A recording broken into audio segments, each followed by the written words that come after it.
Okay, if everyone could take his or her seat, we'll start our second session.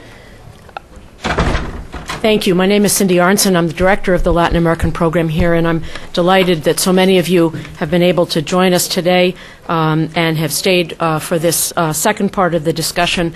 I'm also pleased to mention that we have a virtual audience both in the region and throughout the United States. And so even though those of you in the room have the bios of our participants, I'll say a few brief words so that people who are watching this via webcast can have a fuller sense of our speakers. We have 3 participants in this panel representing various positions within the international community. We're delighted to welcome back former Vice President of Guatemala, Eduardo Stein, who was the coordinator of the Honduran Truth and Reconciliation Commission that was referred to on numerous occasions by our previous panelists. Eddie has been part of the Truth Commission since its preparatory stages in February of 2010. He also is an independent consultant and coordinates with numerous think tanks and networks throughout Central America. He is a member of the board of the Inter-American Dialogue.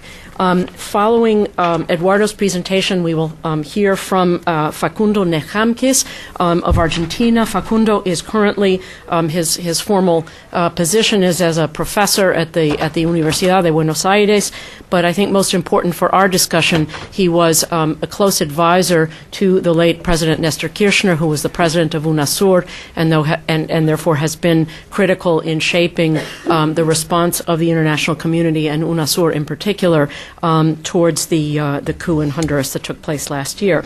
And finally, we're pleased to be joined by Julissa Reynoso, who is Deputy Assistant Secretary of State for Central America and the Caribbean. Julissa has had a lot of experience over the years, both inside and out of government.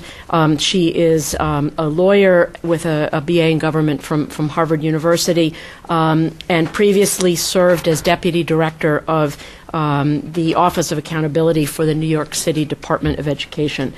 So we're very appropriate for this job. Exactly. So we're pleased to have 3 such distinguished panelists.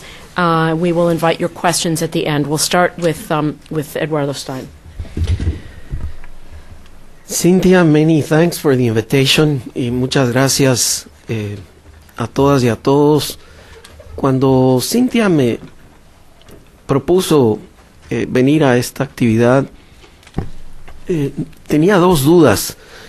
Una, porque es muy difícil predecir el resultado de un partido antes de que se termine y nosotros entregamos el informe hasta marzo.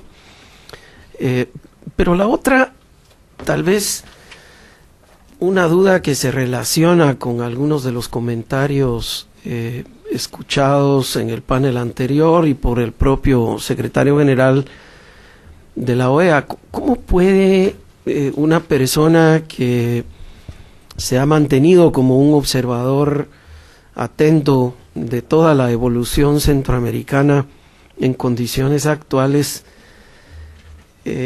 referirse al trabajo de la Comisión de la Verdad y la Reconciliación sin hablar de temas de contexto? Y no sé si se vale, pero yo creo que va a ser necesario en al menos 3 de los temas que quiero compartir aludir al contexto regional, ya que esta fue una crisis que, aunque doméstica en su origen y en algunas de sus manifestaciones, sin duda alguna es un fenómeno hemisférico, fue tratado así, fue sancionado así y sigue siendo manejado hemisféricamente.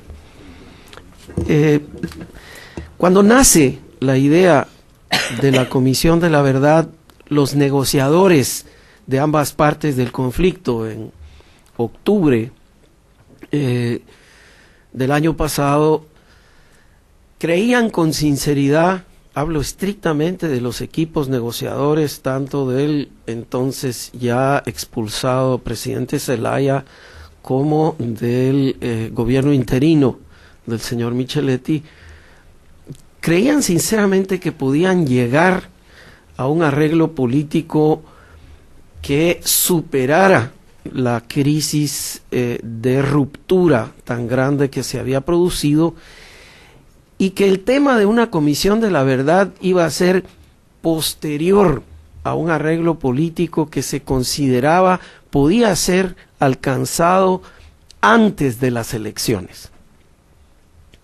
Sin embargo, unas horas más tarde realmente de terminado ese acuerdo, se desploma porque algunos de los elementos esenciales, y en particular las condiciones del retorno del presidente Zelaya expulsado de su cargo al ejercicio de su cargo, no se iban a producir.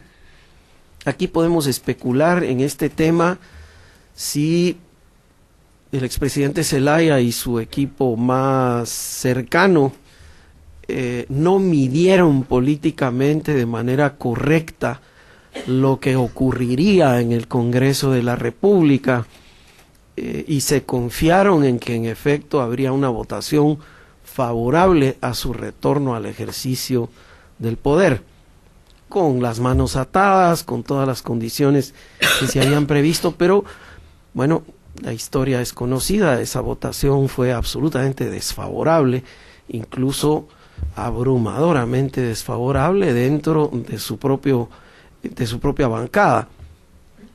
Me refiero a este antecedente porque cuando luego el presidente Lobo asume la presidencia, trata de recuperar algunos de los elementos de este acuerdo político. No paso a opinar sobre las razones o los fundamentos de esta decisión política de parte de él, pero uno de los esfuerzos que él acomete es el de echar a andar esta idea y concretarla de una comisión de la verdad. Esta comisión nace con problemas muy severos dentro del propio mundo dividido, antagónicamente dividido en Honduras. Para la gente favorable a la expulsión forzada del presidente Zelaya, para la gente sobre todo agrupada en lo que se conoce como la Unión Cívica Democrática, la Comisión de la Verdad era la viva cola del diablo. Es decir, era como una especie de caballo de Troya, como un brazo oculto del propio Zelaya, creado para promover la reforma constitucional que no se había podido promover durante su ejercicio de gobierno. En cambio, para varios de los grupos de la resistencia era lo mismo, pero al revés.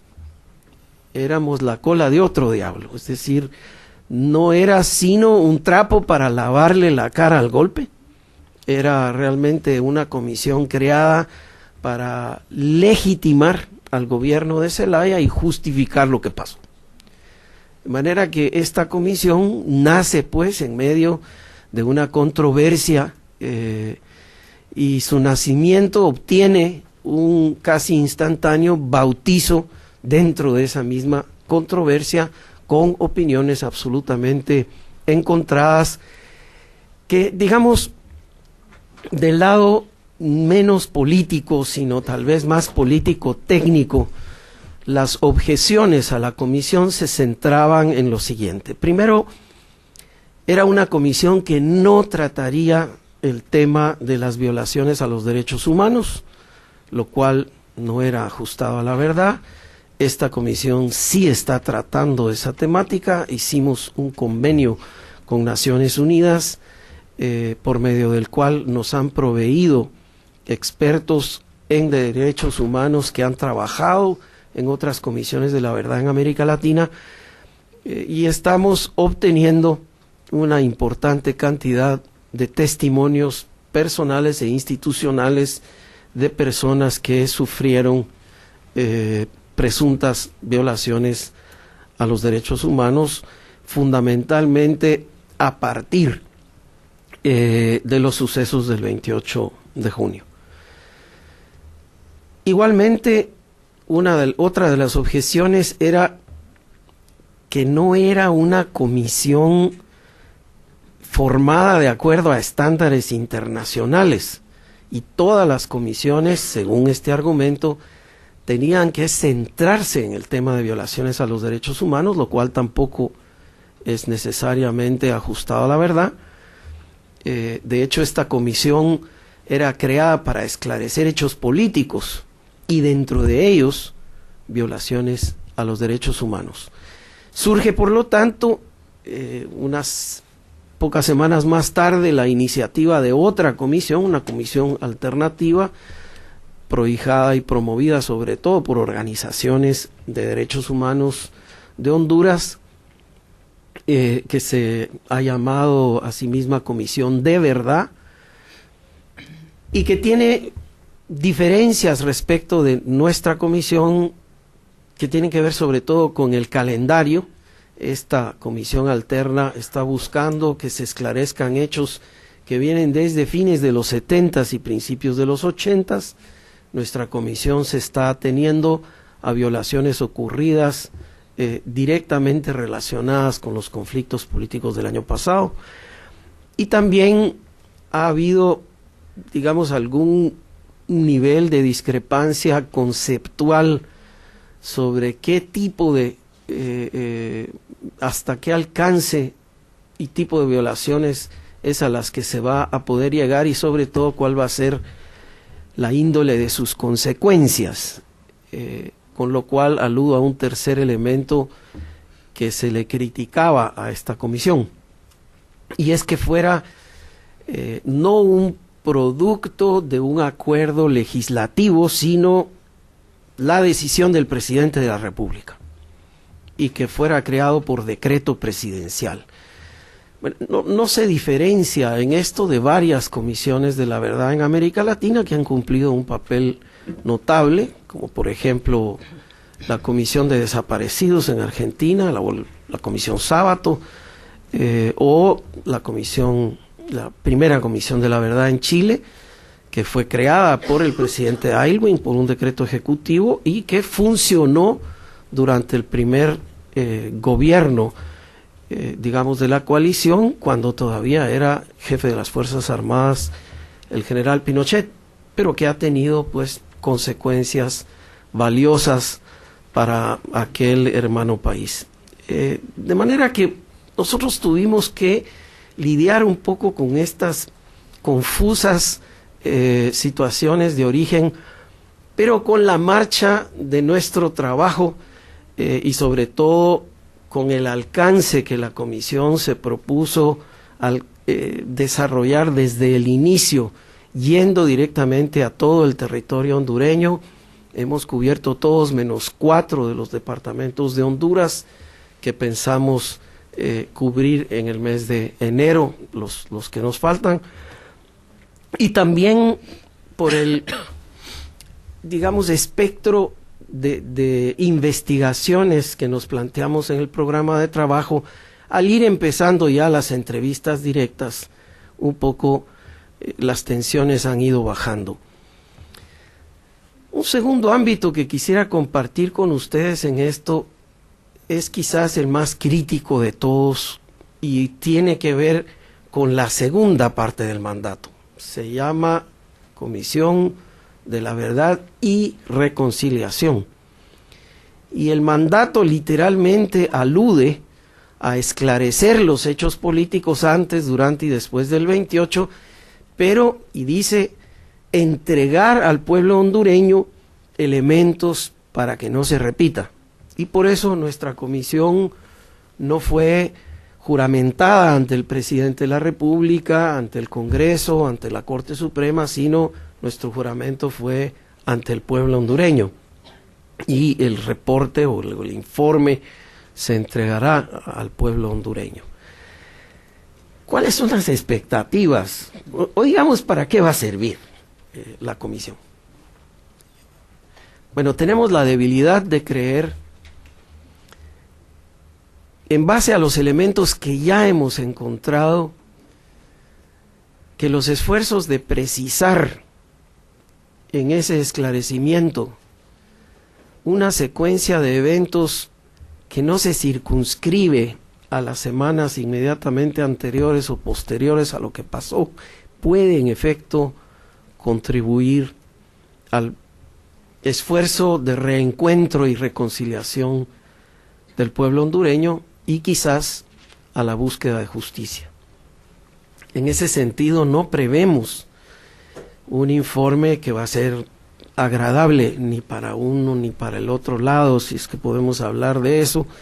Va a ser probablemente un informe irritante, como han solido ser la mayoría de informes de comisiones de la verdad, porque, como el embajador de Honduras sugería en su presentación, la comisión desde los primeros días se dio cuenta de que tenía que irse hacia atrás en el análisis de la situación hondureña que llevó a esa crisis.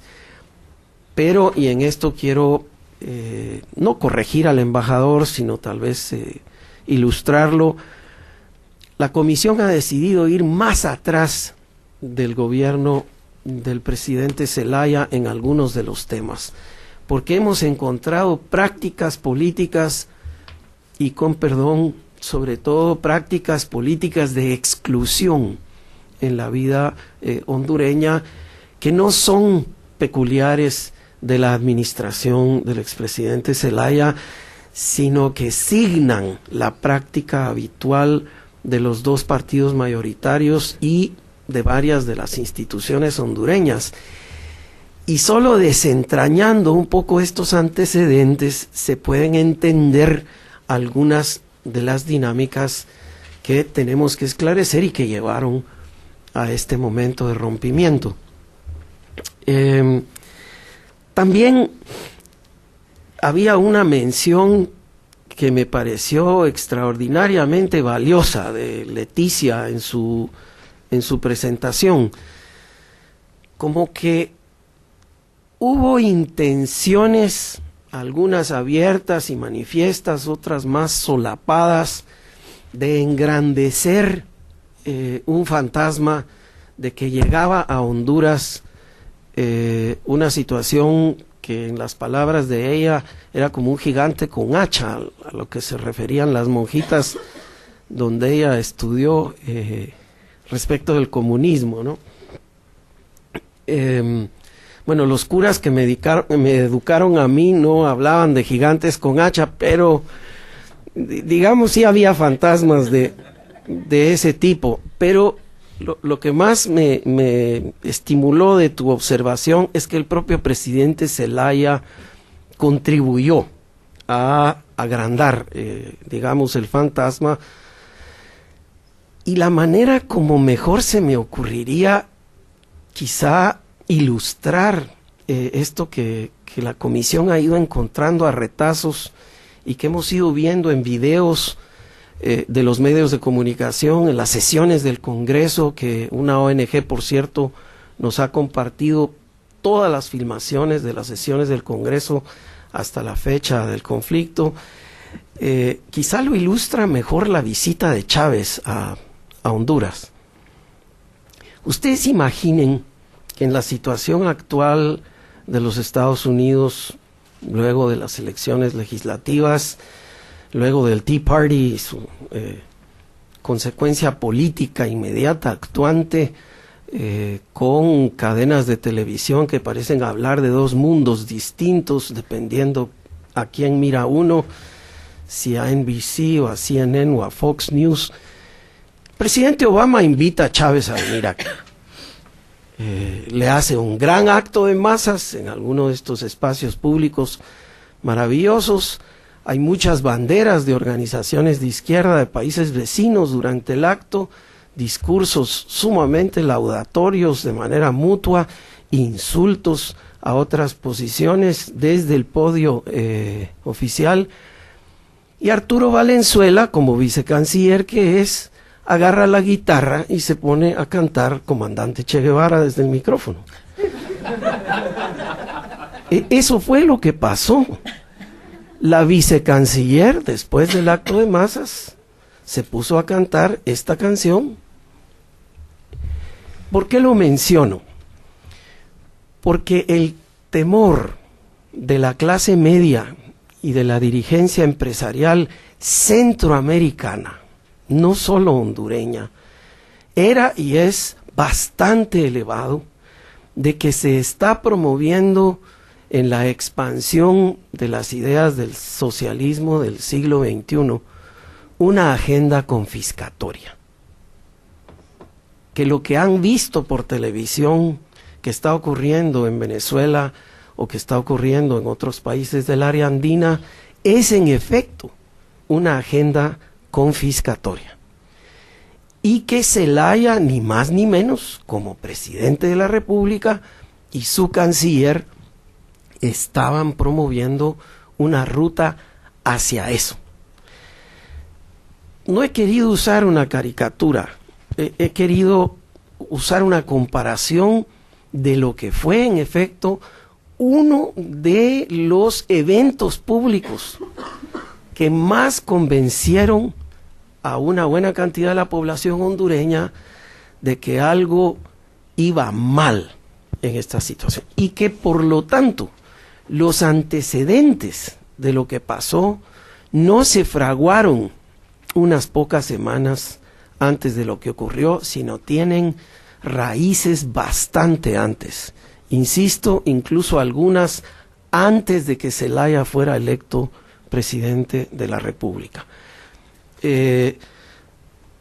No es mi propósito avanzar elementos del contenido del informe, pero estos son temas públicos que han sido públicamente debatidos no solo en Honduras, sino en el resto de América Central y, por supuesto, debatidos en los foros internacionales.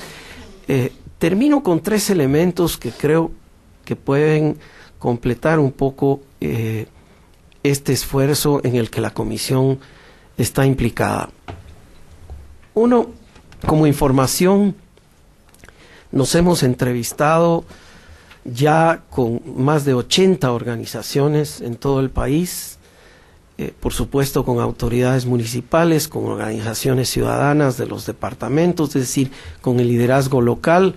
Lo hemos hecho igualmente con los liderazgos políticos de la capital de Honduras y hemos podido en entrevistas de alto nivel a los protagonistas de toda esta crisis llegar prácticamente a todos menos 2. El expresidente Maduro, pero por un problema de agenda, no es que él no quiera reunirse con nosotros, nos vamos a reunir con él en enero, y el expresidente Zelaya. Él no ha dicho categóricamente por escrito que no se quiere reunir con nosotros, pero sí ha dejado ver y ha mandado mensajes y ha hecho alguna declaración de que no se va a reunir con una comisión que es producto del golpismo.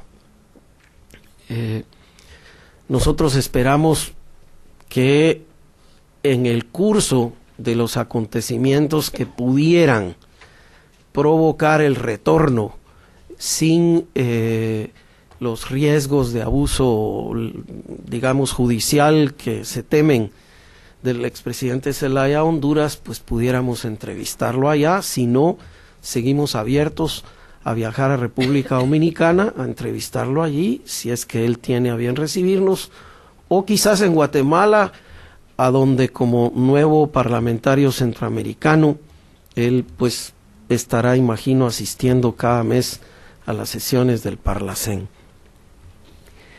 En cuanto al esfuerzo de reconciliación, les doy un embrión de elemento que está siendo desarrollado más ampliamente en el informe, con propuestas mucho más concretas, pero lo que hemos encontrado, se los digo de verdad, incluso con un elemento de esperanza muy firme, es que es al nivel local, en las alcaldías, en los municipios, en donde muy probablemente está el elemento más potente de un esfuerzo de reconciliación.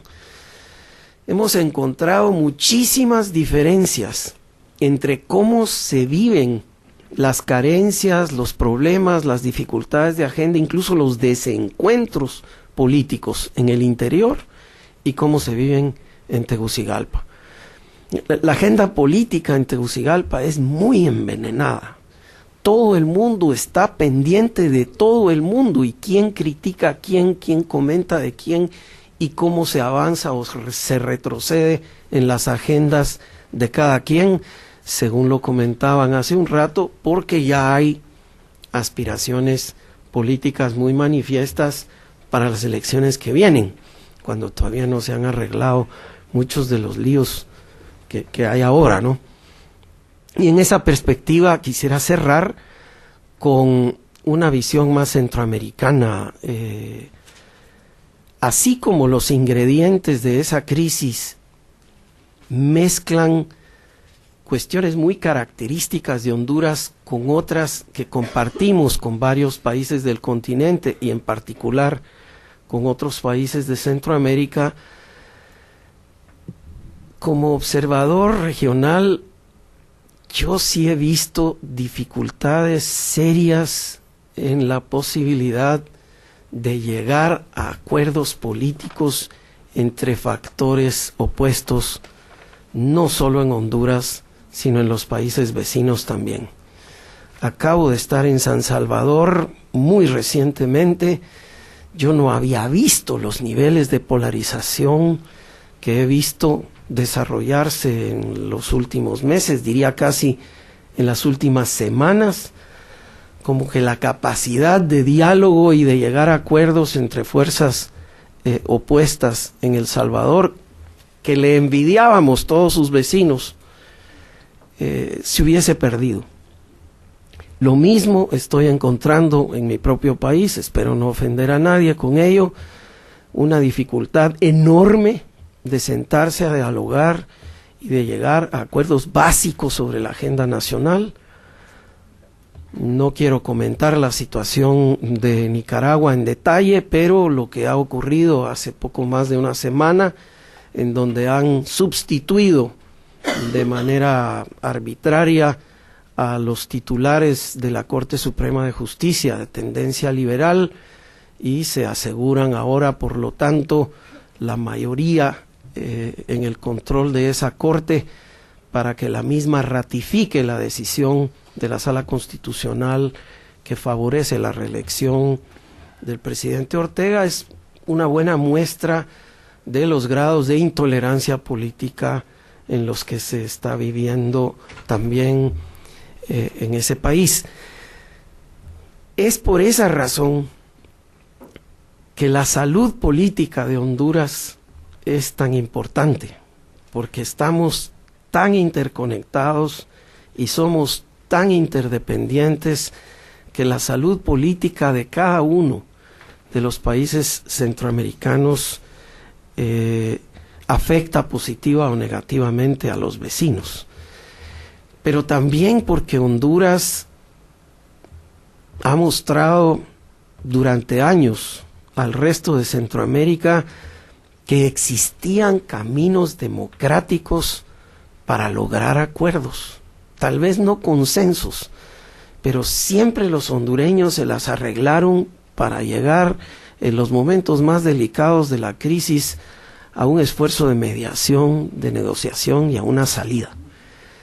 Y lo que estamos viendo ahora es un síntoma muy alarmante de que esos puentes se rompieron, de que no hay más esos mediadores, por lo menos no los mediadores históricos que existían.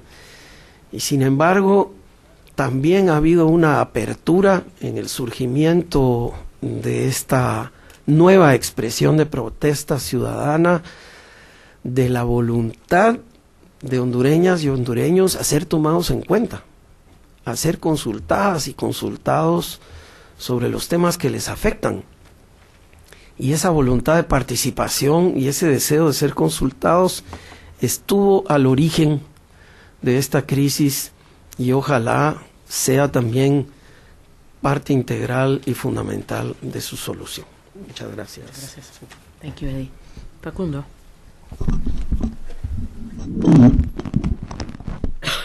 Buenos días a todos y a todas.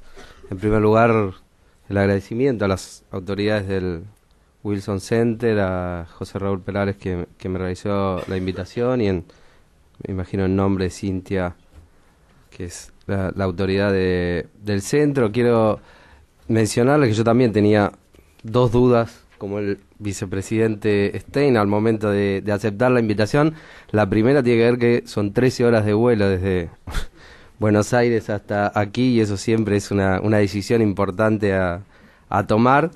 Y la segunda tiene que ver con que uno no ha estado directamente involucrado con el conflicto, y la relevancia de los actores que han estado sentados aquí en la mesa lo hacía dudar a uno respecto de la pertinencia de participar o no, pero luego me pareció que podía llegar a ser interesante que ustedes tuvieran la visión que desde Sudamérica se tiene sobre esta situación. Tuve la suerte los últimos 7 u 8 años de mi vida profesional de participar en distintas instancias de la vida política sudamericana, tanto, digamos, primero en una ONG, luego en un proceso de integración que seguramente ustedes deben conocer, que es el Mercosur, y luego la Secretaría General de la UNASUR.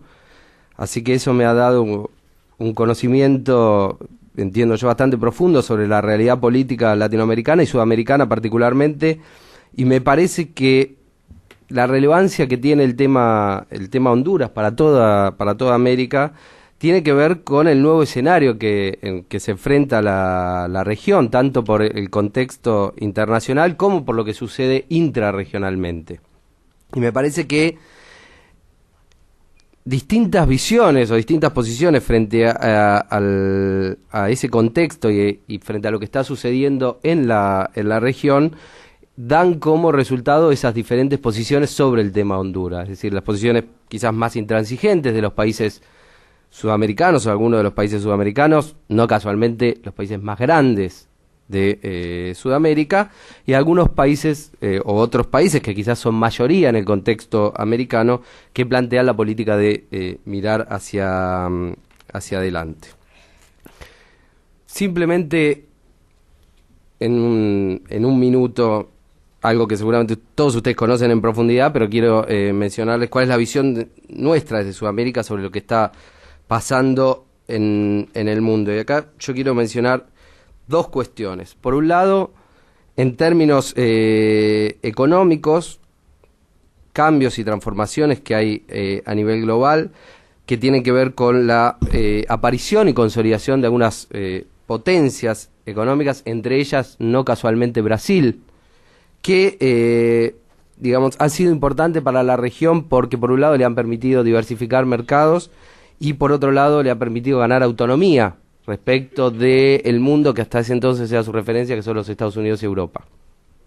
Y por otro lado, luego de septiembre de 2001, la emergencia de un mundo más multipolar, que también le ha permitido a la región lentamente ir planteando algunas posiciones diferenciadas respecto de los sucesos que ocurren en el mundo. Esto en cuanto a lo que tiene que ver con la relación de la región con el mundo, pero intrarregionalmente también han pasado algunas cosas que son relevantes. Yo solamente quiero mencionar tres. Por un lado, también con el inicio de este nuevo siglo, el fin del orden neoliberal, o el consenso, o lo que nosotros en Sudamérica llamamos y muchas veces criticamos el consenso de Washington, más allá de que probablemente, digamos, si uno se pusiera a describir en profundidad algunas de esas políticas, han dejado saldos positivos en algunos aspectos. Lo cierto es que esto ha terminado en la región. Hay una nueva mirada respecto del rol, sobre todo el rol del Estado y los servicios que este Estado debe brindar. En segundo término, quizás más importante y que tiene que ver con algo que el vicepresidente Stein mencionaba en el fin de su intervención, que tiene que ver con la emergencia de nuevos liderazgos. Muchos de esos liderazgos provienen del centro-izquierda latinoamericano. Ustedes saben que el centro-izquierda latinoamericano no es igual que el centro-izquierda que ustedes conocen aquí en los Estados Unidos. Las posiciones en Latinoamérica, tanto de centro izquierda como de centro derecha, suelen ser un poco más radicales que las que existen aquí, y quizás eso pueda explicar la reacción de, digamos, las élites de los distintos países que ven, digamos, amenazados, quizás no necesariamente por políticas confiscatorias, sino por algunas políticas más distribucionistas que afectan determinados intereses que esas élites tienen.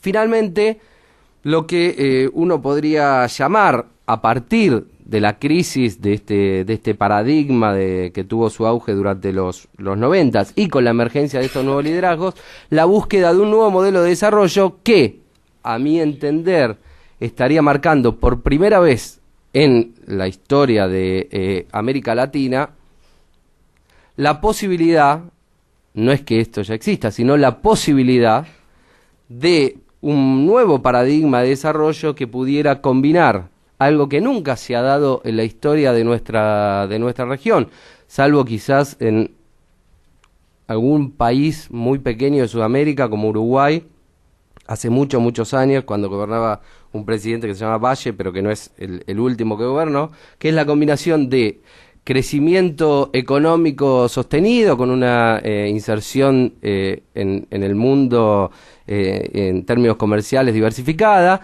inclusión social y fortalecimiento de la democracia. Si uno recorre la historia de Sudamérica, de Latinoamérica, disculpen si uno siempre tiene la tendencia a mencionar su lugar más específico de pertenencia, pero si uno recorre la historia de América Latina, es poco probable que encuentre estos tres elementos combinados en un momento histórico preciso.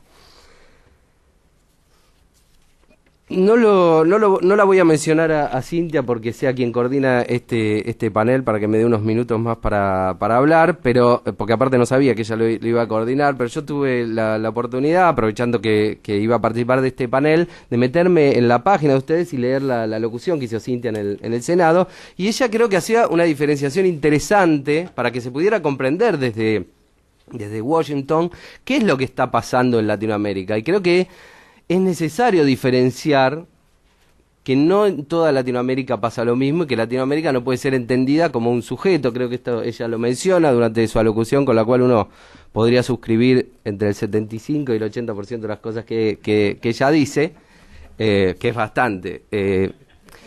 Hay una...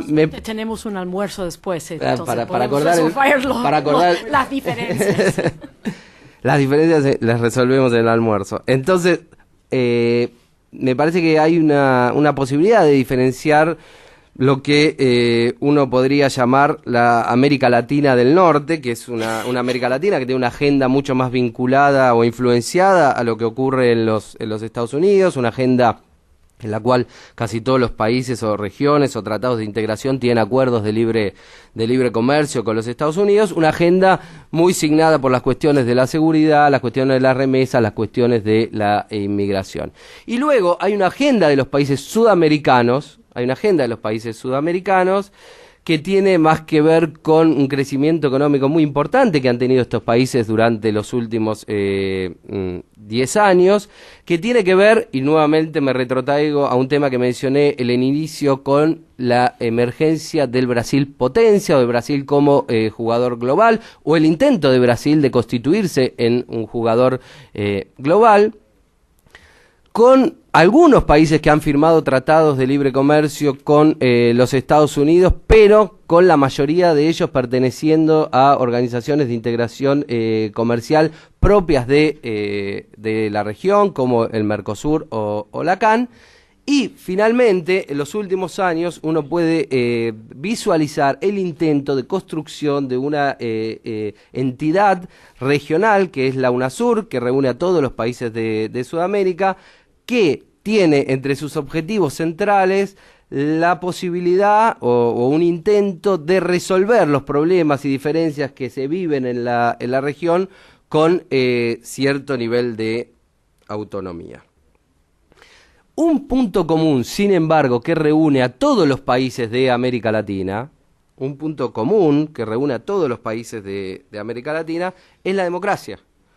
Digamos, si uno ve en un mapa la evolución de la democracia en la región, va a observar que desde los 70, pasando por la primera mitad de los 80, observamos un proceso de democratización, que ustedes ya conocen, yo no les voy a enseñar eso, pero sin duda, América Latina ha logrado salir casi por completo, salvo con alguna excepción que ustedes también ya conocen, de gobiernos dictatoriales para tener regímenes democráticos.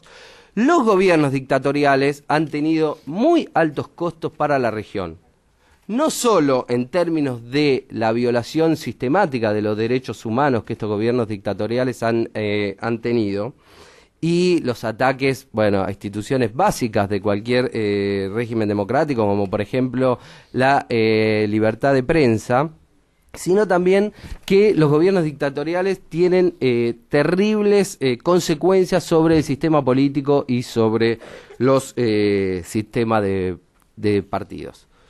Por eso es que para la región, para Sudamérica, es tan preocupante la situación que vive Honduras.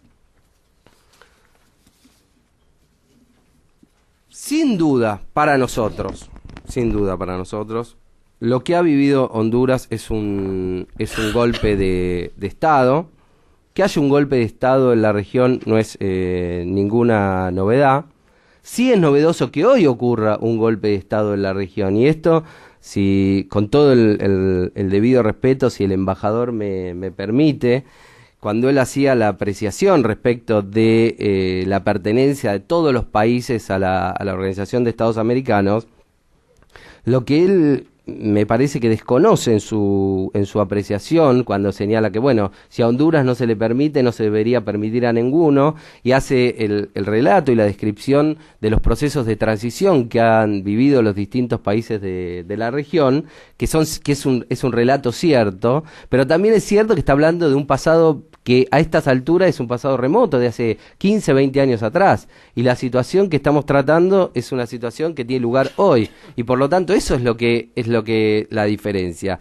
¿Y qué es lo que hay hoy de distinto? ¿Qué es lo que tiene hoy, a nuestro entender, de peligrosa la situación que vive o que ha vivido Honduras y que tiene consecuencias hoy? En primer lugar, que vuelve a incluir al actor militar, que es un actor que, por ejemplo, en el país del que yo vengo, está inhibido de intervenir en cuestiones de política interna. No solo incluye al actor militar y le da una dimensión política, sino que además plantea lo que a nuestro entender es la teoría de los golpes benevolentes. ¿Qué son los golpes benevolentes? Los golpes benevolentes son los golpes de Estado que se producen incluyendo al actor militar. El actor militar interviene solo a efectos de desplazar a quien se encuentra en la posición de gobierno en ese momento.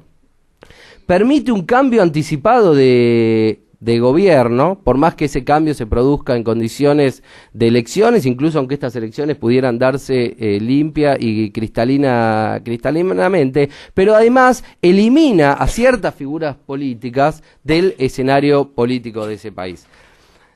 Venezuela 2002, más allá de la posición que puedan tener respecto del presidente Chávez y sus formas de acción política, es un antecedente de este tipo de práctica, un intento también muy parecido de desplazamiento del presidente Chávez en el poder, rápidamente llevado en helicóptero, si mal no recuerdo, por las fuerzas militares, prácticamente secuestrado por las fuerzas militares, e inmediatamente reconocido el nuevo gobierno, si no me equivoco, por en ese momento el presidente Aznar y el presidente de los Estados Unidos.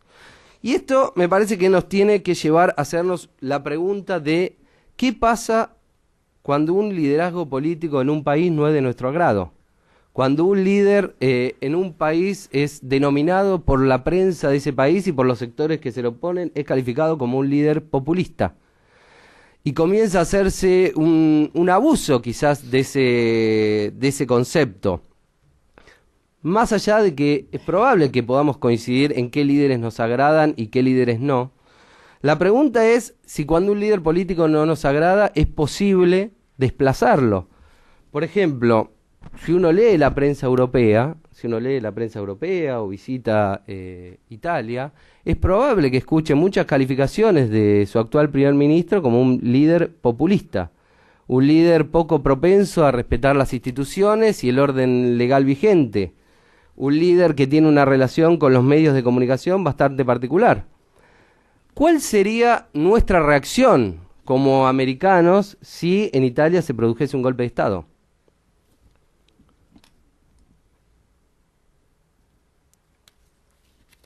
Yo creo que aquí tienen un punto en el cual los Estados Unidos, Europa, tienen un rol muy importante para jugar. Si uno se pone a analizar, América Latina es la región del mundo que junto con Estados Unidos, Canadá y Europa ha elegido perseguir el crecimiento económico, el desarrollo económico en democracia. Esto no lo hacen todas las regiones en el mundo, esto lo hacen pocas regiones. América Latina ha decidido por esta opción. Hay regímenes que nos gustan más y regímenes que nos gustan menos. Hay presidentes que nos gustan más y presidentes que nos gustan menos. Ya voy terminando, Cintia. Sin embargo, ha decidido hacer sus cambios y sus transformaciones en el marco de un gobierno democrático. Si uno mira un año después lo que ha ocurrido con Honduras, solo algunos países sudamericanos no lo reconocen. El resto prácticamente han olvidado que ha ocurrido un golpe de Estado allí. En la UNASUR, por ejemplo, frente a un intento también de golpe de Estado que ocurrió en Ecuador, la reacción fue mucho más severa por parte de los países y ha llevado a la inclusión de una cláusula democrática muy estricta por parte de los países de la región frente a la posibilidad de un golpe de Estado. Termino señalando.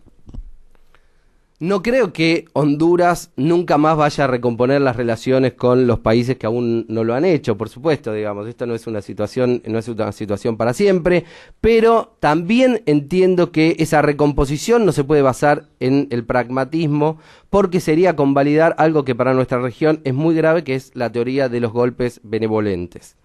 Por lo tanto, creo que Honduras tiene que hacer un sobreesfuerzo, y creo que esto lo señaló el secretario Insulza, para reingresar al sistema interamericano. Un sobreesfuerzo que debería basarse en, por un lado, juzgar a los actores que estuvieron involucrados en el golpe. Por otro lado, permitir el regreso del presidente de Zelaya a su país con el pleno ejercicio de los derechos políticos. Y, finalmente, comprometerse con el respeto de los derechos humanos y las libertades políticas. Muchas gracias. Thank you, Facundo. Is this on? Well, I'm going to be quite short because I think everyone has said essentially what most people have said we agree to, and for that matter, our position is pretty public, as you all know from the many cables that are out there on our what we think and what we have said publicly and both obviously internally. We obviously were very much at the forefront of objecting to the coup in Honduras. We're very clear as to the logic behind our objection, the illegality of it, the method, the militarization of it, and the course of action taken by many people in power in Honduras. We were also very clear as to our respect for a path forward and a method of reconciliation that would allow for Honduras to internally reconcile itself with its significant political actors and society, including its human rights community and the Honduran people, but also how to reconcile itself with the rest of us who don't live there. And that has been a path that we have worked closely with the Honduran people as a friend of Honduras, and with President Lobo to try to accomplish. We have been clear that there is a process, and that we respect the agreement, the accords of the relevant parties to move forward. We have seen progress in that regard from the Truth Commission and the setting up of the Truth Commission that Eduardo Stein has done such a significant job in moving forward. To the assignment in the Lobo administration of members of the opposition and other significant members who are not necessarily of his party, and through slow but what we deem a gradual progress in terms of reconciliation and recognition of what changes and improvements need to be taken into account in terms of, so that this situation, so that a coup does not happen again, and so Honduras can become a much more integrated and democratic society. Obviously, there were institutional issues internally within the country that facilitated the crisis. And how do you work with Honduras, and how do you work with Honduras society so that this doesn't happen again? It is a stance that we have been very clear on. We have supported President Lobo and are still supporting him. And how do we make sure that beyond the immediate philosophy of appeasement and philosophy of reconciliation, you actually have practical results come out of a dialogue and a practical methods of change internally, so that this doesn't happen again.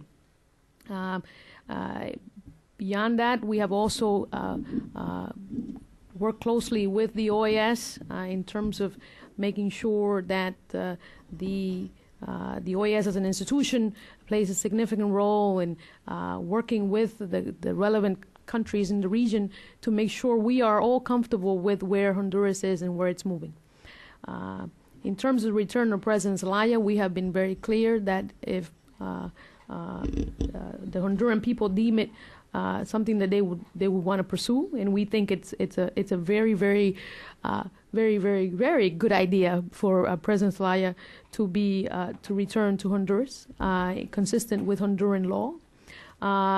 That would, in most definite terms, help with the reconciliation process.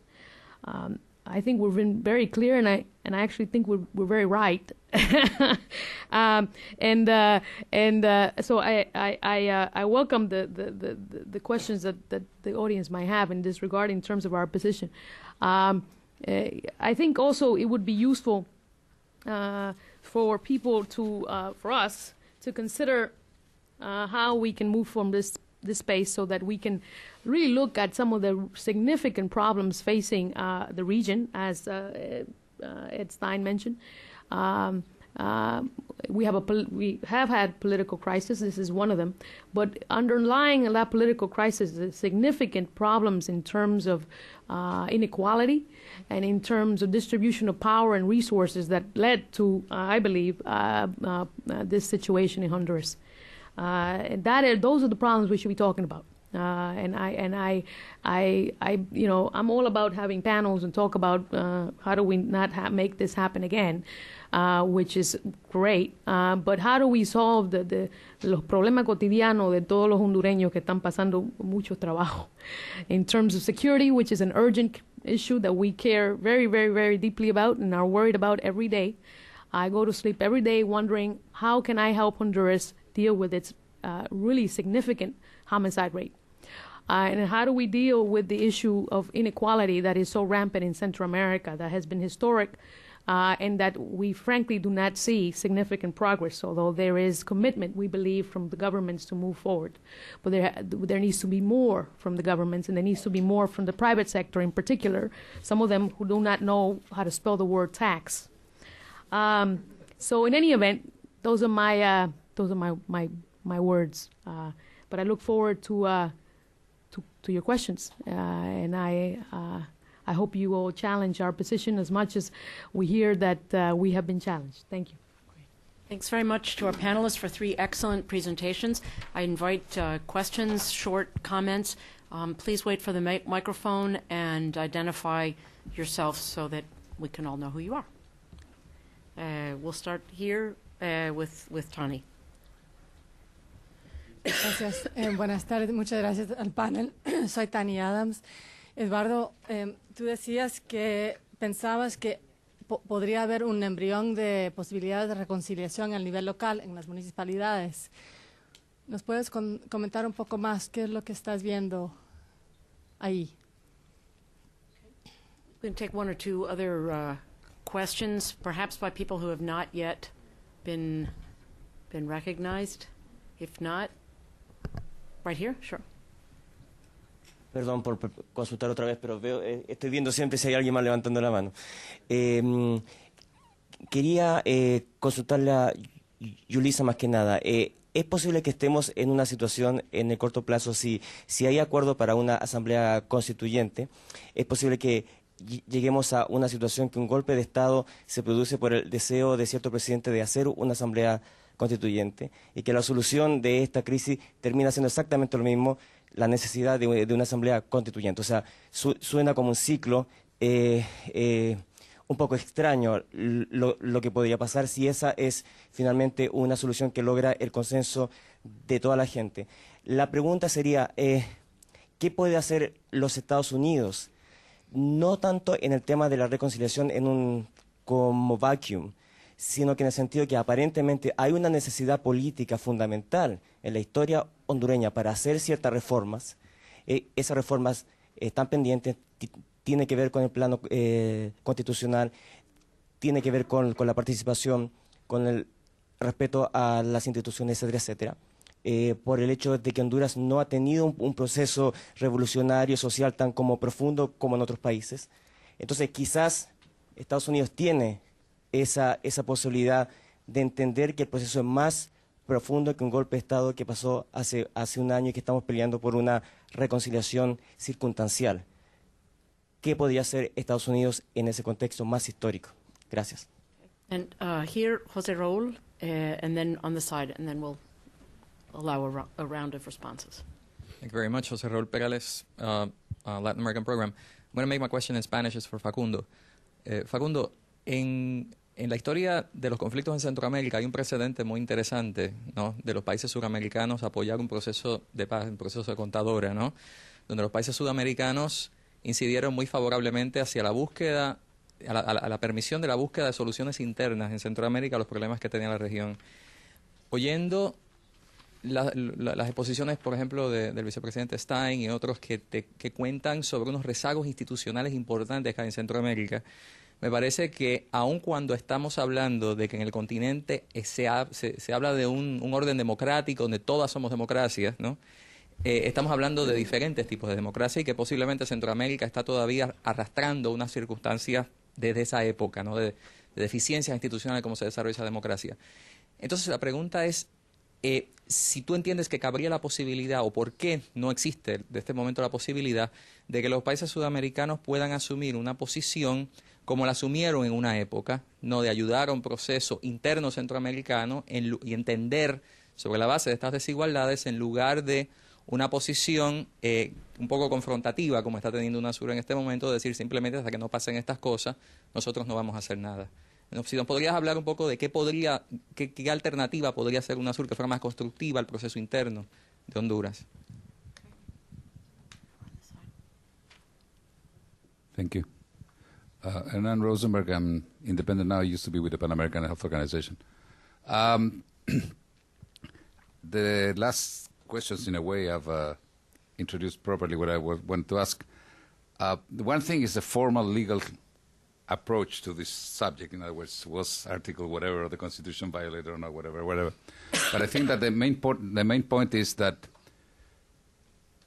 how does the panel see the possibilities of making the structural changes that are needed in Honduras so that these situations don't happen again?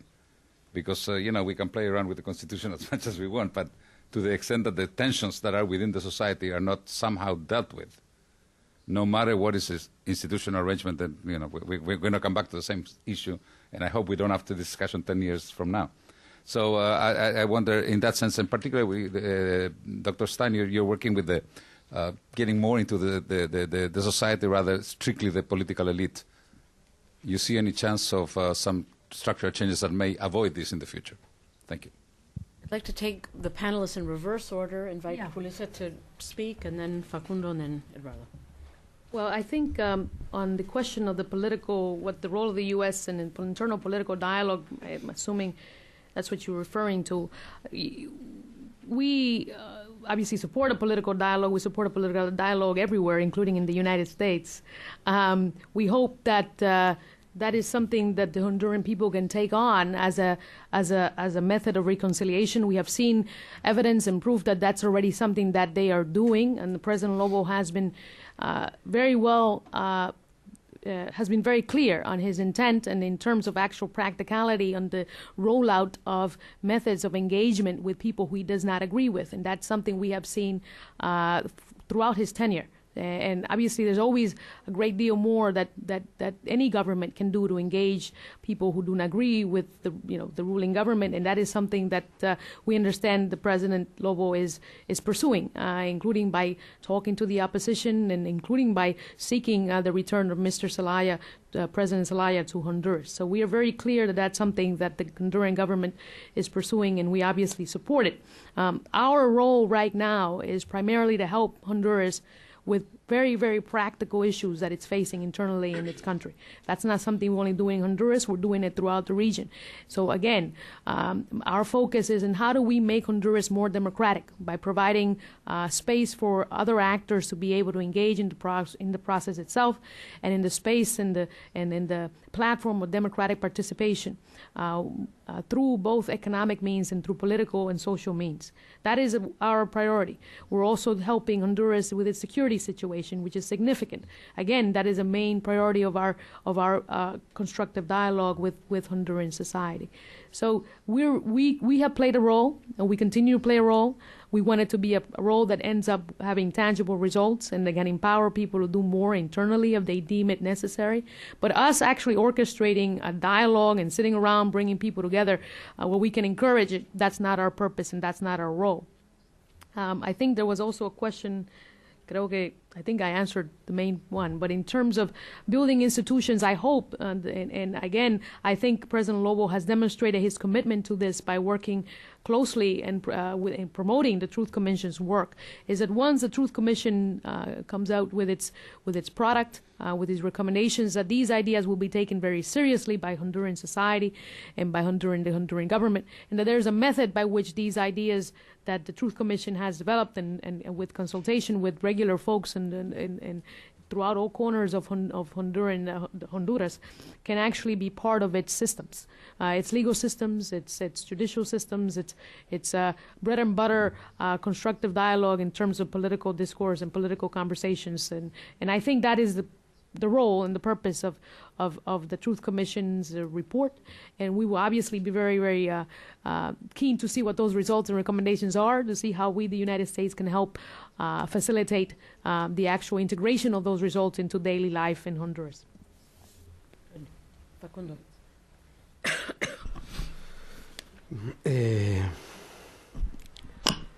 A mí me parece que primero hay que dividir, no hay una posición común de la UNASUR. La UNASUR no tiene una posición común sobre el tema porque hay países de la UNASUR que han reconocido al nuevo gobierno de Honduras. A mí me parece que hay otro eje que divide la posición respecto del tema de Honduras. No es UNASUR. No, pero digo, esto es importante de señalar. A mí me parece que ahí hay una división en términos de posicionamiento político. Y los gobiernos de Sudamérica que se oponen al reconocimiento inmediato del nuevo gobierno de Lobo y que están planteando una serie de exigencias para reconocer ese gobierno, entiendo yo que lo que están poniendo en la balanza son sus intereses como país. No es una cuestión si democracia sí, democracia no, si estamos a favor, si me gusta lo que ocurre en ese país o no me gusta lo que ocurre. ¿Cuál es la lectura política que entiendo yo se hace? Si cuando uno está gobernando un país se inicia un proceso de cambios, no importa cuál fuere, hay determinados actores que no simpatizan con ese proceso de cambio, esos actores tienen si tienen la voluntad o la posibilidad de articularse con ciertos sectores militares, pueden derribar al gobierno, hacer un llamado a elecciones y convocar y elegir otro nuevo gobierno.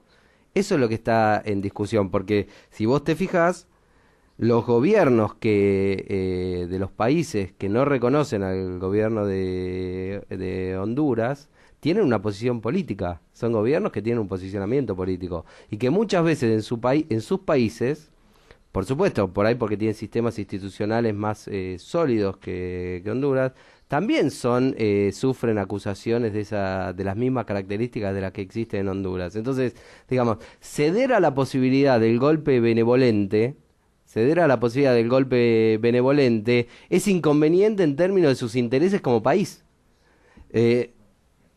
Después lo seguimos también discutiendo en el muerto. Pero no, a ver, pero yo no estoy diciendo si esto está bien o está mal. No estoy haciendo, no juzguemos si esto está bien o está mal. Estoy tratando de entender cuál es la raíz de la explicación de por qué este grupo de países tiene una posición tan dura al respecto, porque en realidad en última instancia están, a mi entender, defendiendo su propio sistema democrático y su propia supervivencia.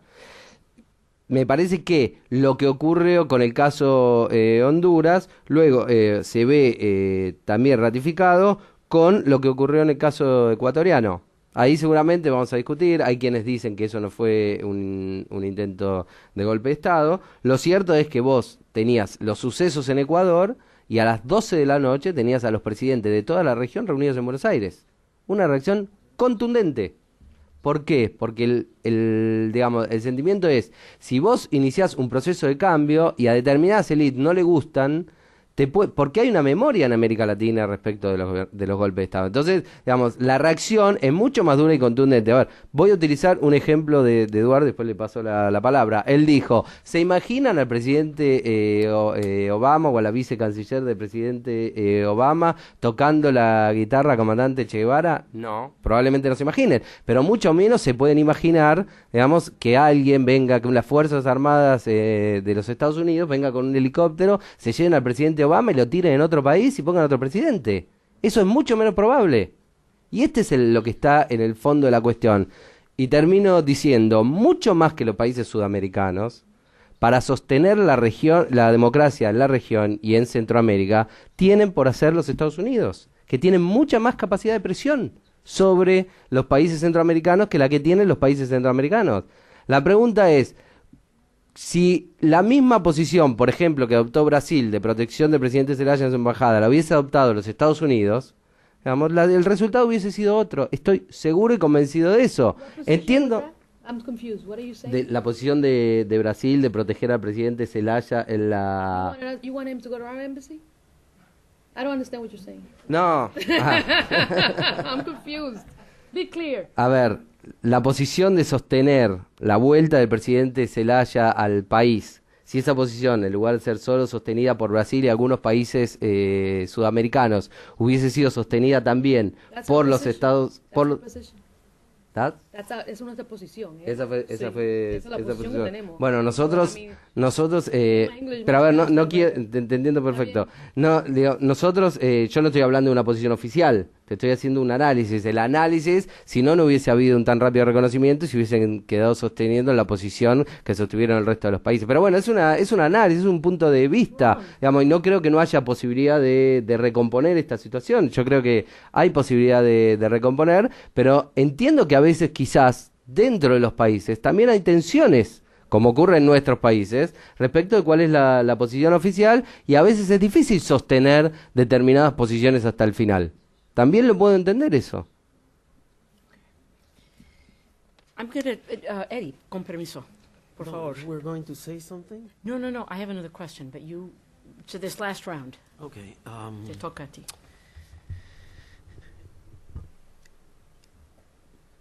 Para poder poner en la perspectiva correcta el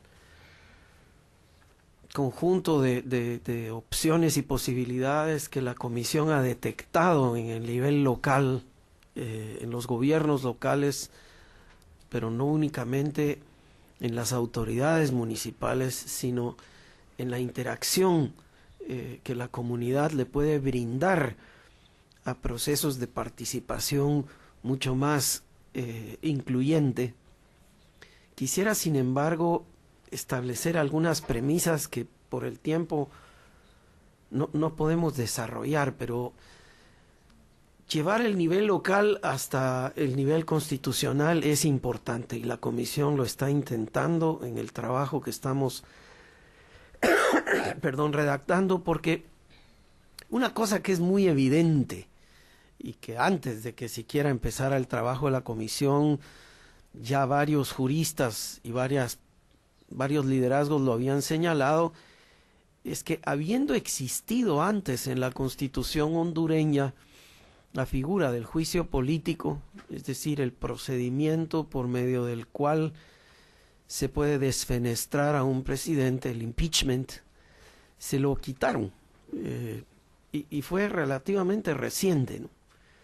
O sea, no hay en el texto constitucional ningún camino claro para poder enjuiciar a un presidente en ejercicio y poderlo procesar, mucho menos un encargo a la institución que le toque hacerlo. En otras constituciones en donde sí existe, se lo encargan o al Congreso o a la Corte Suprema o a una decisión conjunta. En fin, eso no existe en la Constitución hondureña actual, ni hay tampoco una ley secundaria que lo atienda. Bueno, ese es un vacío como que demasiado evidente. Pero el para que no se repita no se circunscribe a ese tema, porque lo que en el fondo subyace a la discusión y al conflicto o al conjunto de conflictos políticos que se dieron es un racimo de intereses enquistados en formas de hacer política en ese y en otros países que necesitan renovarse, revisarse y probablemente transformarse. ¿Y qué es lo que el nivel local le reclama a la estructura político-administrativa del gobierno central? En toda la geografía hondureña, quizás con la sola excepción de San Pedro Sula. Las provincias o los departamentos, las comunidades se sienten olvidadas y marginadas por las decisiones del gobierno central y por la alimentación bipartidaria que ha nutrido ese sistema de administración. Por eso es que me atrevo a plantear de manera embrionaria esta idea de que esquemas de participación mucho más directa entre personas que se conocen, con autoridades locales a quienes conocen y a quienes le pueden reclamar, incluso hasta familiarmente. Hay un entretejido de mucho tiempo en Honduras en esta perspectiva de convivencia ciudadana que puede nutrir el tipo de modificaciones político-administrativas y por supuesto legislativas que deberían sobrevenir. Pero aquí está una de las dificultades más picudas, por no usar otra palabra, más robusta. El Congreso está poblado por la expresión partidaria histórica que impidió esa participación de manera sistemática. Entonces, es como amarrar a un perro con salchichas.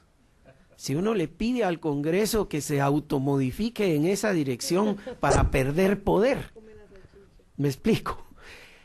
Por eso es que solo el nivel local organizado puede imponer ese tipo de demanda ciudadana a los organismos centrales de decisión. La otra premisa, que por supuesto la digo con el debido respeto, yo en lo personal no creo que los cambios legislativos cambian a la sociedad. Si esa fuera la experiencia de vida, Centroamérica sería otra. Tenemos montañas de leyes, pero que no se cumplen. Y cada vez que hay algún problema, el Congreso lo que hace es sacar 1, 2, 3, 4 leyes más para disque arreglar la cuestión, pero en realidad es la práctica ciudadana la que va demandando nuevos marcos jurídicos. Y para hablar de Honduras quisiera mencionar a mi propio país. Hace 3 semanas y media o poco así, el expresidente Arzú sorprende a toda la nación en un programa de televisión diciendo quiero volver a ser presidente. Pero la Constitución guatemalteca es terminante. No se puede reelegir ningún presidente que haya estado en ejercicio. Hay una prohibición taxativa a la reelección. Y otro artículo, igualito que en la hondureña, que prohíbe que se modifique aquel. Usando las palabras del propio presidente Lobo el día que nos instalaron como comisión. Él decía, una generación no le puede imponer un marco pétreo eterno a las siguientes generaciones. Las sociedades evolucionan y van necesitando nuevos marcos legales de entendimiento como pactos fundamentales para coexistir. Porque la gracia de todo esto es que aunque estemos en desacuerdo, aunque no nos gustemos cómo pensamos o cómo nos miramos, tenemos que vivir juntos. ¿Cuál es el secreto entonces de esa institucionalidad que nos permita vivir juntos y que acomode la posibilidad de las discrepancias, pero sin sacrificar la estabilidad de la nación ni el beneficio o el bienestar futuro de las generaciones? Tengo la debilidad de creer con los colegas y las colegas comisionadas que hemos encontrado expresiones muy concretas de cómo se hace esto en las comunidades del interior de Honduras. I'm going to ask a question mostly to Facundo, and it has to do with the slide that you showed that demonstrated expectations about the future. Specifically, you talked about a condition having to do with the people who had been involved in the coup being tried and punished. And so my question is whether the weight of the South American experience with military dictatorship is coloring to such an extent the vision of what took place in Honduras that South American countries are effectively incapable of seeing the Honduran case for what it is. There are many people in civil society in Chile and Argentina and Uruguay that challenged the appropriateness of amnesties. But no one denied at the time that they were declared that a given country did not have the right to decide whether or not there would be an amnesty. And so my question is whether, by insisting on what almost seems like a precondition, again, based on the legato pesado of the military dictatorships, whether you are imposing a condition that simply can't be met. I'll invite some other. This gentleman who's filming, go right ahead, and then over here. Jesse Freeston from the Real News Network. Just quickly, a first comment, I think, from Facundo's comment to Julissa. I think what he was talking about maybe was July 24th when Hillary Clinton said that if Zelaya tried to return to the country, it would be reckless and that he would be responsible for any violence. I think that's a clear distinction from the position of Brazil to help him return to the country. And then I just wanted to make another point. If people wanted to see proof of the electoral fraud, they can check out our website at The Real News. I was filming it inside the electoral facility. And then lastly, my question is there's to the ambassador specifically, and if anybody else would like to answer it, the Honduran Congress just passed an anti-terrorism law, and I'd like to know who are the terrorists in Honduras. Okay. And one final one over here. Hi, James Bosworth. I wanted to talk about regional patterns, and I'm going to take you up on your question about asking you a hard question.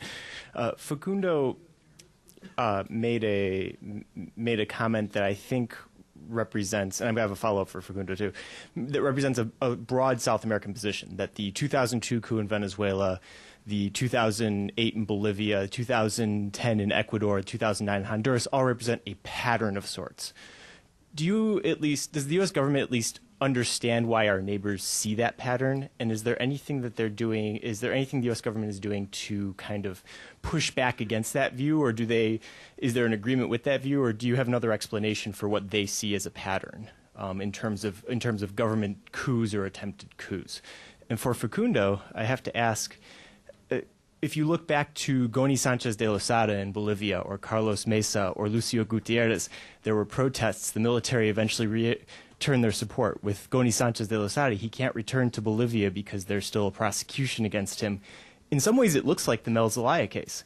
So do you think that those could potentially fit into your pattern of coups or coup attempts? And we'll take one last here, and then a final round of comments. Thank you very much. Once again, I'm Rodolfo Pastor with Hondurans for Democracy and a member of the Popular Resistance Front in Honduras. And I wanted to make a comment regarding Mrs. Reynoso's statement.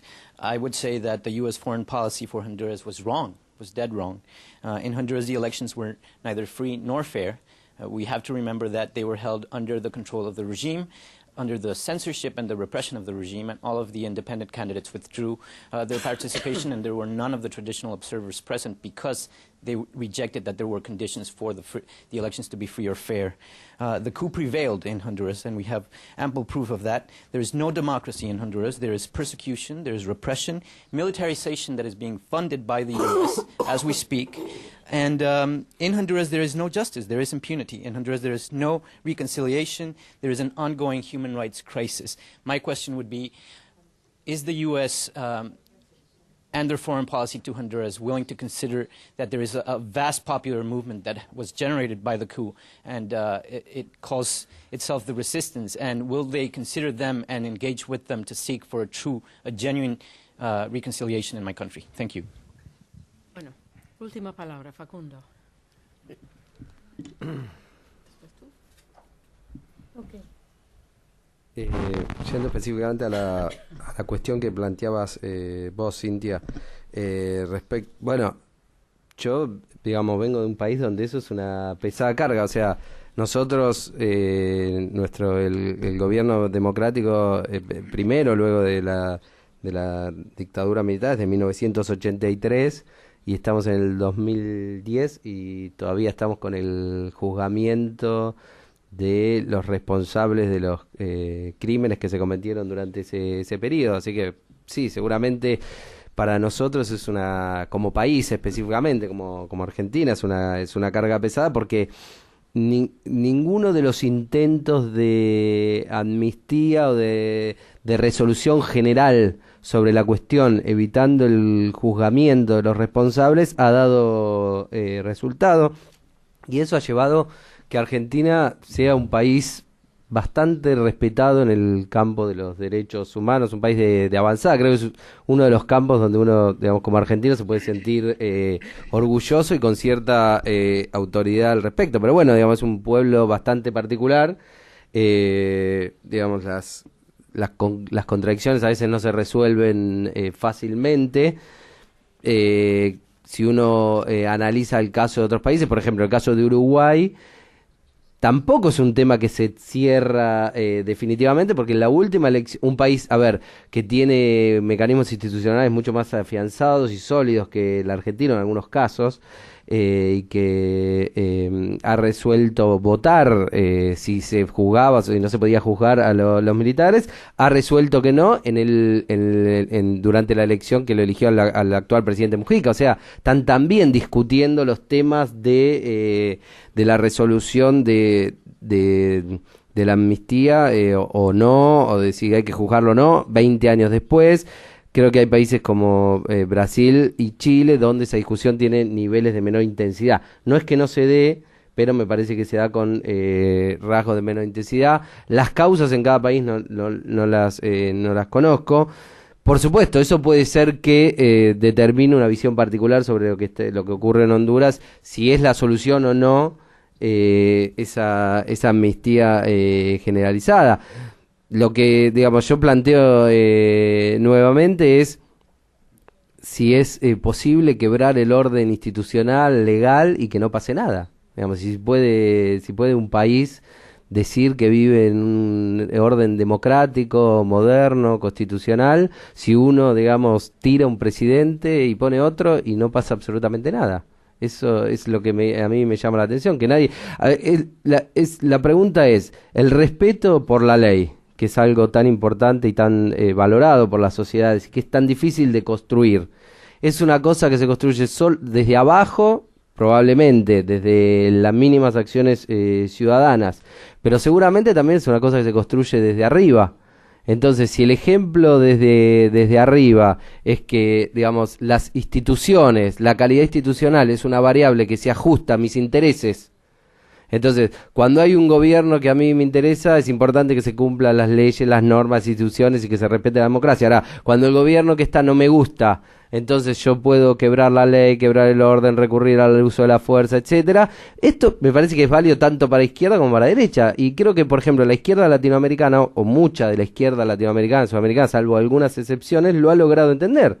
En los 70 se planteaba la toma del poder por las armas y ahora hay muy pocas fuerzas políticas en la región que plantean que hay que llegar al poder por la vía de las armas. Y todos aceptan que la manera de llegar al poder es a través de los votos y creo que las élites centroamericanas tienen que también entender eso, que la manera de llegar al poder es a través de los votos y que no hay otro camino.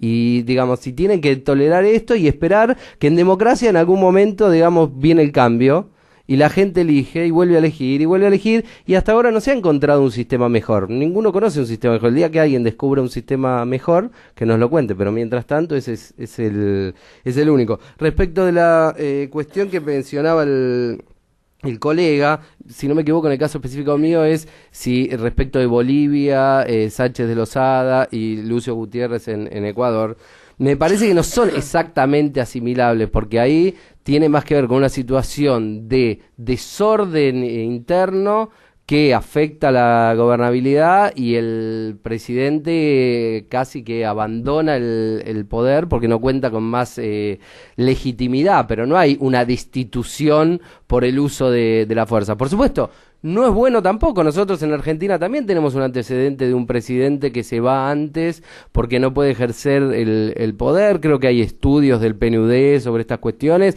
No es bueno, no es positivo que los presidentes no puedan concluir su mandato, pero habría que diferenciar un presidente que no puede cumplir su mandato porque entiende que no están dadas las condiciones de gobernabilidad para seguir siendo presidente, como puede ser el caso de Sánchez de Lozada o de Lucio Gutiérrez o el propio de la Rúa en Argentina, que se van y abandonan el poder porque no pueden controlar más la situación interna, que el caso de un presidente que es destituido por el uso de la fuerza por el actor militar en connivencia con otros actores, expulsado del país y no se le permite más regresar. O por lo menos por un tiempo no se le... Creo que son situaciones que habría que diferenciar, si bien ninguna es buena y ninguna está hablando de la salud institucional del país, ¿no? Digamos que los presidentes no terminen, no es bueno bajo ningún concepto, pero creo que hay que distinguir una cosa de la otra porque en cuanto a amenaza para la democracia no es lo mismo.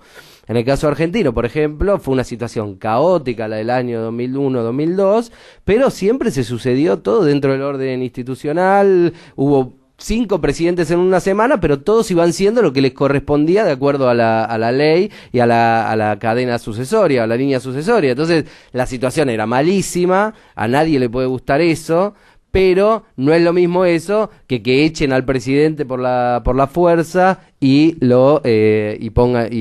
instauren un régimen de facto durante un tiempo para buscar elegir a otro presidente. Me parece que hay que distinguir las dos situaciones.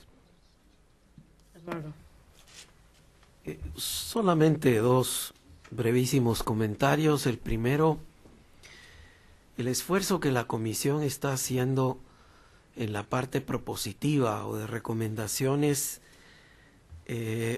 no lo construye con autonomía desde un escritorio en Tegucigalpa. Precisamente el haber tenido dentro del programa de trabajo la voluntad de salir a consultar a la ciudadanía es para acopiar de la propia experiencia ciudadana cuáles son realmente las mejores prácticas en la realidad cultural, política, económica, social y ambiental hondureña que pueden entrar a formar parte de esas recomendaciones. No seríamos tan arrogantes como para inventarnos de nuestra parte recomendaciones que no hayan nacido de la propia experiencia ciudadana. El otro tema, y vuelvo a aludir a lo del expresidente Arzú en Guatemala, no porque quiera ser presidente, pues muchos quieren ser presidentes y la ley no los deja, sino porque él dijo públicamente que esto no lo iban a decidir las cortes, sino la gente. Es decir, ya hay allí un camino revisionista, por decirlo de alguna manera, que alumbra situaciones potencialmente conflictivas. El expresidente Arias en Costa Rica también quiso volver a ser presidente, llevó su caso a la ruta de la Corte Suprema de Justicia. La Corte falló en base a acuerdos internacionales en derechos humanos y le permitieron volver a competir. Y eso no parece haber lesionado la democracia costarricense en forma alguna, porque se hizo por un camino institucional legal, lo que me lleva a la siguiente reflexión. ¿Qué es lo que realmente pareciera estar fallando en varios países centroamericanos? La calidad de la democracia, que tiene que ver con un tema de participación y el sistema de partidos políticos, que tiene que ver con fiscalidad y los recursos necesarios para atender las necesidades de la población desde la institucionalidad pública, y tiene que ver, por supuesto, con la institucionalidad que permita combatir efectivamente la impunidad y la corrupción, que sean gobiernos transparentes. La palabra accountable no existe en castellano, salvo en países raros como el mío, que se llama cuentadancia. El que da cuenta, ¿no? Y es una característica legal.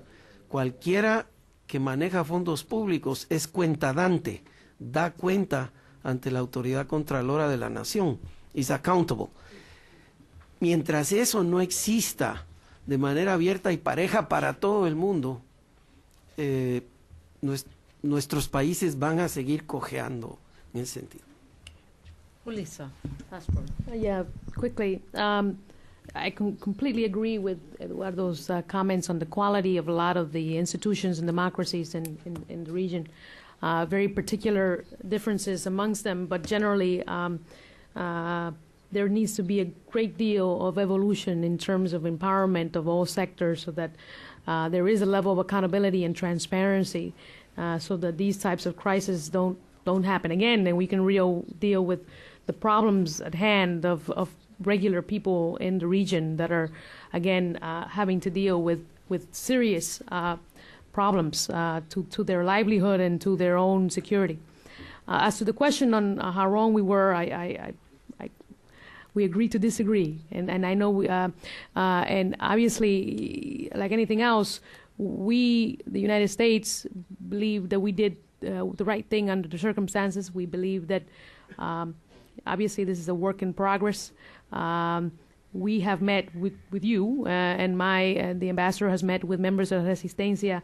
We have urged the government of Honduras to meet with the members of Resistencia. In fact, it's striking how, frankly, how much we all agree. So I always find it remarkable. I'm not from Washington, thank God. I'm from New York, and I always find it remarkable how amazing it is that we make more dramatic the differences than they really are. I think you and I had a conversation where I think we left feeling like best friends, because I think we did agree on almost everything. But I know that there were serious questions about the elections. And we had obviously our own questions about the elections, but we thought that in general terms it was a movement forward in terms of reconciliation. We still believe that. We believe this is not a done deal. We believe there's a lot more that needs to be done. Obviously, the results of the Truth Commission will hopefully help that move forward. We believe that Resistencia plays a dramatic and critical role in whatever reconciliation Honduras is conceiving, and we hope that the government takes that very seriously. We also think that Zelaya's role and his supporters are also important in terms of reconciliation. But we want to support a process, and we want to be able to say that not all is lost. And that's how we've been operating throughout this situation, in a way that we can see an out, that people can feel that there's a light at the end of the tunnel, that this is not, oh, Honduras, you're so bad. Oh, Honduras, you committed the greatest sin of the 21st century.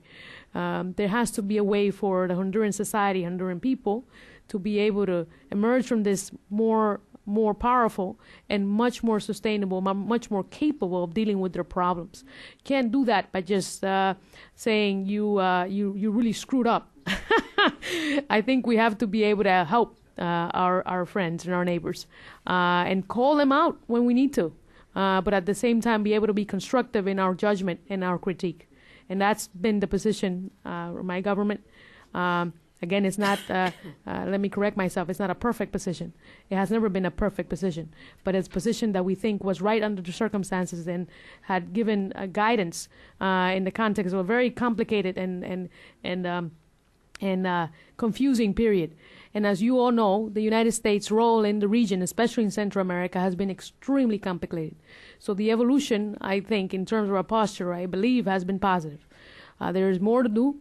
And we hear you as I myself take whatever critiques the members of the Honduran society and members of people who care about Honduras have, in terms of the next time we have a crisis. Hopefully not of this nature, but I take your comments very seriously, and I appreciate the dissent. Thank you. Okay. On that note, thank you to all of our panelists.